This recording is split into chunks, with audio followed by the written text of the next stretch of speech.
All right, guys. I would suggest with this video that you take it lightly in the sense that it is subjective because um, everyone uses different time frames. So I'm going to be showing you a 30-minute time frame, but you might like to do this on the hour with 15. It is up to you in that sense. But what we're going to be talking about today is early entry on outside bars. So there's 3 bars that we talked about in the previous video, showcasing how we play these outside bars. But I want to talk more about and go more in depth with the entry into these and how I do it. So let's get into it.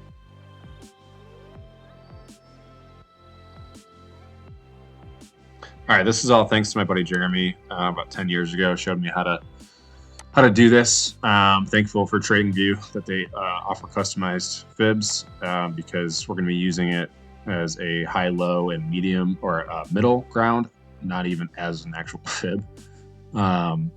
I go in, I set 0, 1, and 0.5. So it doesn't really matter how you draw it as long as you get those numbers, as long as the 0.5 is in the middle, obviously, which it should be.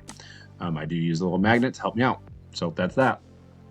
So now, after we do that, after we draw this on our day, we are back on that 13th inside day. We go down to the 30-minute time frame, which is the time frame that I choose to trade on for my confirmations. Just over back testing, I found that it works best. So let's take a look at it. So here we go. It's that inside day. And now we're looking at the following day. So the 13th was the inside day. Now we're looking at the 14th. So we get that opening bar that makes the outside or starts the outside day. So we go all the way up, and now we're coming down. So where am I looking to enter? It should be kind of obvious, right? The halfway point of that that inside day traded above the 50 marker of that inside day. Right, so the majority of trading happened above. So if it breaks below that, that's a huge sign to me that this is going to end up being an outside day to the bearish side. So here we go. We get this massive candle at 11 o'clock, finishing at 11:30. I would enter at the close of that and ride this down, probably taking profit at the 170, 180 mark, which is that full retracement. But knowing that the probability now is, if I'm entered here, knowing that the probability that this is going to be an outside day, a bearish one, I'm going to be holding at least a couple contracts, a quarter of my position as runners after entering here. So I take my first take profit here just to be safe, get some money off the table in my pocket, and we get a breakdown even further from our entry, which was 172, 172.83. We're now down to 169 area, and we get a pop back up. And now, if you didn't sell all your position here, you're thinking, oh no, it's going to go all the way back up again. Something you need to think about is the swing time. So now we're into the following day from the inside. So we're 2 days outside of the inside day, and we're still holding some contracts. Let's see the first bar that pops open is right here, and we get to move up, but we don't ever get near that 50 line. So I'm not selling it. I'm not taking my runners off, right? I'm not saying, okay, it's break even. We don't even actually get to the point of closing. We get close to closing above our initial entry, but I'm still holding. So then we get a reversal back down all the way to 168. And that's, I think, where I would take most of my money out, because if you look left, we got a lot of movement in that area. And plus, I don't want to hold these super long because sometimes I do trade weeklies on these because I'm trading on a 30-minute chart. I'm not expecting always to hold 2 days, maybe a day on average, maybe even less. So that's one example. Now, the next one that I want to talk about is actually up closer to where we are today. We do get, if we go to the daily, good heavens. Give me the auto. There we go. We have the inside day yesterday.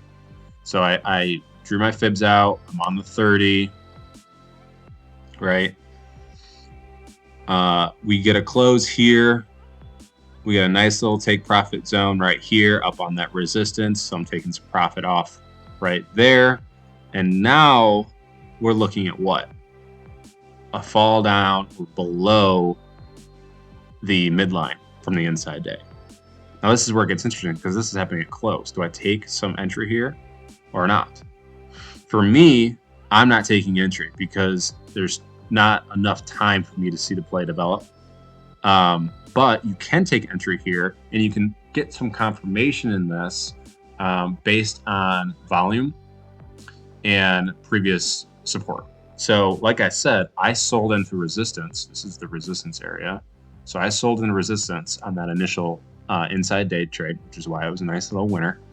You know, it was, let's see, we get $2 winner on premium. That's fantastic. And that's a good amount of money right there. So then I'm watching, you know, I'm out of position. I'm seeing a possible outside day happen. It does not happen, but that's because the day ran out of time.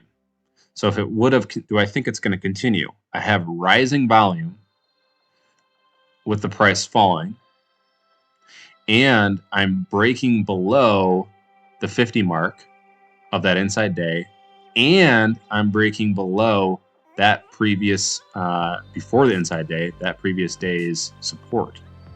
So that tells me I might take a lotto here. And again, you can confirm with the TR channel and looking at the algo flow. Is it bearish? Is it bullish? You can even switch over to Heikin-Ashi to see just the formation of the candle. That's a super bearish candle in my opinion. Big body, lower wick. It even started up here.